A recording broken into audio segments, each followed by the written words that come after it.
Fala pessoal, tudo bem?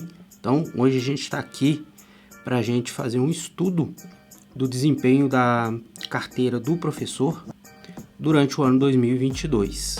Nós estamos investindo desde o início do ano passado, começamos a fazer nossos investimentos em janeiro do ano passado e passados aí exatamente 12 meses desde o momento que a gente começou a fazer os nossos investimentos, hoje a gente vai dar uma olhadinha, né, como que foi o desempenho da nossa carteira nesses últimos 12 meses. Para fazer essa análise, eu estou usando aqui o Trademap. O Trademap é um daqueles aplicativos que eu apresentei para vocês ao longo do ano passado para ajudar a fazer o acompanhamento dos nossos investimentos. Então, o primeiro vídeo eu fiz usando os meus dividendos e hoje eu vou fazer usando o Trademap, beleza? Então vamos lá. O que eu estou vendo aqui? Eu estou vendo, né, nosso patrimônio total de R$ 7.882. Lembrando que eu estou aqui em meados de janeiro, né? Nosso primeiro investimento foi no dia 3 de janeiro do ano passado. Então tem um ano e 2 semanas aproximadamente, né? Esse gráfico aqui mostra para mim a composição da nossa carteira. Então a gente tem aqui, ó, 47,3% investidos em tesouro direto, 34,25% investidos em ações, 16,9% investidos em fundos imobiliários e temos alguns outros pouquinhos investimentos, lá 0,67% em ETFs, 0,67% em BDRs e 0,43% em provisões. Essas provisões, na verdade, são rendimentos que a gente vai receber ou que estão, como o próprio nome diz, provisionados para cair na nossa carteira. Descendo um pouquinho mais aqui, vamos dar uma olhadinha aqui no nosso desempenho. Ele está me dizendo aqui que o custo da minha carteira foi R$ 7.643,47. Porém, eu tive R$ 239,12 de retorno. Então, a gente está vendo aqui que é o desempenho nos últimos 12 meses. Então eu tive uma valorização dos ativos que eu comprei de R$ 239,12, que corresponde a 3,13% de valorização. Pode parecer pouco essa valorização, porém, vamos ver algumas outras questões que a gente tem que prestar atenção. Na verdade, a valorização e a desvalorização nominal dos ativos, se você fez uma boa escolha de ativos, não é o que mais importa. Então aqui um pouquinho mais abaixo eu estou vendo também que eu tive R$ 496,05 de rendimento, sendo que 77,34 estão em proventos. O que me dá, né, somando esses 3,13% mais esse valor aqui, um rendimento de 11,55% nos últimos 12 meses. Levando em consideração o rendimento da nossa carteira comparando com o IBOV, veja que o IBOV variou 3,73%. Está muito em linha, né, com a valorização dos nossos ativos. Nossos ativos um pouquinho abaixo, mas somando tudo, a valorização dos ativos com os dividendos e proventos que eu recebi durante o ano, então a gente teve uma valorização total de 11,55%, que é uma bela valorização. Estamos perdendo para o CDI. CDI é a renda fixa, né? Se nós tivéssemos investido totalmente o nosso dinheiro num Tesouro Selic, por exemplo, a gente estaria com esse rendimento aqui, 12,74. Mas lembrando que essa carteira ela faz uma mistura de renda fixa com renda variável, sendo que a renda fixa nossa é, na verdade, investimentos em títulos públicos, mais especificamente no Tesouro Direto, mesclando alguns títulos como o Tesouro IPCA mais o Tesouro Selic. Então a gente pode perceber aqui que foi um rendimento bacana, né? Foi um rendimento bom. Lembrando que a gente teve um ano bastante complicado. Já já a gente vai falar sobre isso. Aqui embaixo ele me diz que eu tive 7,82% a mais de rendimento que o Ibovespa e que eu atingi, somando esses rendimentos aqui com esses aqui, eu atingi 91% do CDI. Tá vendo? Tá bem próximo, mas de fato a gente não conseguiu bater o CDI. E eu tive 16,99% de rendimento a mais do que o dólar. O dólar, na verdade, teve uma depreciação de 5,44% nos últimos 12 meses. Então, se eu tivesse investido única e exclusivamente em dólar, eu teria tido uma depreciação nesse patamar aqui. Então, a nossa carteira rendeu 16,99%, praticamente 17% a mais que o dólar. Descendo um pouquinho aqui para baixo, eu tenho alguns indicadores interessantes, ó. 6 de 12 meses acima do CDI. Então, nos últimos 12 meses, a nossa carteira durante 6 meses ficou acima do CDI. 9 de 12 meses positivos, ou seja, nos últimos 12 meses, nós tivemos 9 meses positivos e 3 meses negativos. 4 de 12 meses acima do IBOV. Então, nos últimos 12 meses, 4 meses nós estivemos acima do IBOV e 8 meses a gente esteve abaixo do IBOV, abaixo ou igual. A menor rentabilidade que nós tivemos foi em junho, com menos 4,59. Foi uns meses muito complicados, a bolsa caiu bastante. E a maior rentabilidade foi no mês de agosto, que deu 4,99%, quase que oposto, né?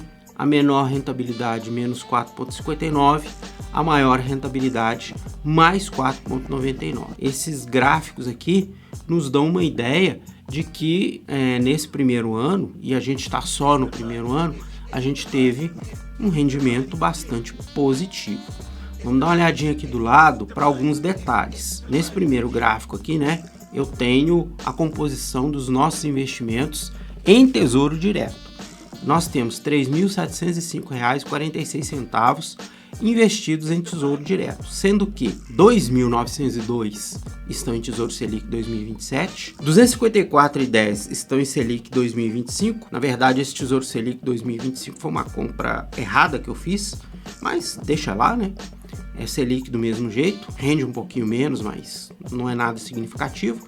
Então, se a gente somar esses dois aqui, a gente vai ver que a gente tem bem mais de R$ 3.000 investido em Tesouro Selic. Isso porque nós estamos construindo a nossa reserva de emergência lá no Tesouro Selic. Depois que a gente terminar de construir a nossa reserva de emergência, que vai corresponder a pelo menos 6 meses do salário, do nosso salário, então se a gente ver aqui, a gente já tem um pouquinho mais que um mês, nós vamos deixar aqui também uma grana, né, para ser a nossa reserva de oportunidade. Nossa reserva de oportunidade é aquele dinheiro que eu vou usar, que não vai mexer na reserva de emergência, né? Porque a reserva de emergência, como o próprio nome está dizendo, é para uma situação de emergência, mas a nossa reserva de oportunidade ela vai ser para aqueles momentos que aparecerem barganhas aí na bolsa devido a quedas muito fortes, né? Eu poder ter uma grana aí para poder aportar, aumentar os investimentos e incrementar os nossos rendimentos mensais, tá? Então a gente está vendo aqui que nós temos 47,24% investidos em tesouro com essa composição aqui. Vamos dar uma olhadinha agora nas nossas ações. Então eu tenho aqui várias ações: Caixa Seguridade, da área de seguros, Banco do Brasil, né, na área bancária, Itaúsa, que é uma holding, uma empresa que compra outras empresas, Transmissão Paulista, da área de elétricas, BB Seguridade, também da área de seguros, Taesa, da área de elétrica, Copasa, da área de saneamento, Sanepar, também da área de saneamento, Vivo, da área de telecomunicações, Energias do Brasil, da área de energia, Raizen, também da área de energia, e Klabin, de papel e celulose. Então, essa é a composição da nossa carteira. Então, colocando aqui das que mais valorizaram para as que menos valorizaram, eu tenho Banco do Brasil com uma valorização de 19,65%, BB Seguridade com uma valorização de quase 30%, nossa melhor valorização. Eu tenho Copasa com 15,4%, Caixa Seguridade com 3,31%, Klabin com 4,28%. Nós tivemos rendimentos consideráveis aqui, né? E levando em consideração também que os nossos maiores aportes estão também nessas ações que valorizaram mais. Daqui para baixo a gente pode perceber que a gente teve aqui, ó, menos 2 de Energias do Brasil, menos 0,37 de Taesa ficou quase que 0 a 0, né? Menos 7 de Sanepar, menos 17 de Vivo, menos 40 de Raizen, menos 14 de Transmissão Paulista e menos 10 de Itaúsa. Dessas todas aqui, a nossa posição um pouquinho mais relevante está aqui em Itaúsa, né, que perdeu um pouco de valorização de 10%. Essa daqui, de menos 47,19% em Raízen, na verdade aconteceu mais nos últimos dias para cá, por algumas questões que estão acontecendo aí de mercado, mas a gente tem uma posição bem pequenininha em Raízen, né? Então, apesar de ter uma queda muito grande, a gente só tem 6 ações de Raízen, então no global isso não afetou muito os nossos investimentos. Por isso que é importante a gente ter uma diversificação. A Vivo também, né, teve uma desvalorização um pouco significativa de 17%, só que a gente só tem uma cota de Vivo. A Sanepar, mesma coisa, né? A gente tem muito pouco dinheiro investido em Sanepar.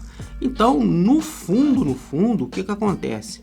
Essas valorizações maciças aqui de cima acabaram compensando as desvalorizações que a gente teve nessa parte inferior aqui, pelo fato de boa parte dos nossos investimentos em ações estarem concentrados naquelas empresas que mais valorizaram. Então esse foi o nosso desempenho aqui na parte de ações.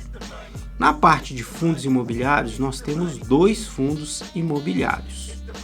A gente tem aqui o HFOF, que é um fundo de fundos, tem o MXRF, que é um fundo híbrido. Nos 2 fundos a gente percebe o seguinte: a gente teve um retorno de menos 1,91% em HFOF e teve uma pequena valorização de 0,3% do MXRF. Só que esses fundos, pessoal, além de serem fundos de boa qualidade, eles nos garantem que todo mês a gente tenha um rendimentozinho a mais para a gente poder investir com os aportes que a gente faz mês a mês. Na verdade, se a gente olhar aqui, a gente está com 17% em fundos e 34% em ações. A gente, na verdade, precisa de aumentar isso daqui um pouquinho, fazer com que a gente aumente os nossos rendimentos mensais para ajudar a gente a construir uma carteira que dê rendimentos mais consistentes. A gente tendo esses rendimentos mensais, juntar com os aportes do mês e aumentar assim a geração de renda. Em BDRs, né? BDRs são ações americanas listadas na Bolsa Brasileira. Nós temos só um, que é o BIV39. Esse BIV39, ele replica o índice S&P 500, que é o índice das 500 maiores empresas da Bolsa Americana. É uma forma da gente estar exposto ao dólar, mas a gente só tem uma cotinha dele. Eu comprei uma cotinha dele, depois eu não comprei mais. Acho que a gente pode melhorar isso aqui também, bem devagarzinho, bem tranquilamente, para que a gente possa ter uma exposição ao dólar. Nós temos exposição ao dólar também com a empresa Klabin, que é uma empresa de papel e celulose, que exporta muito do que ela produz.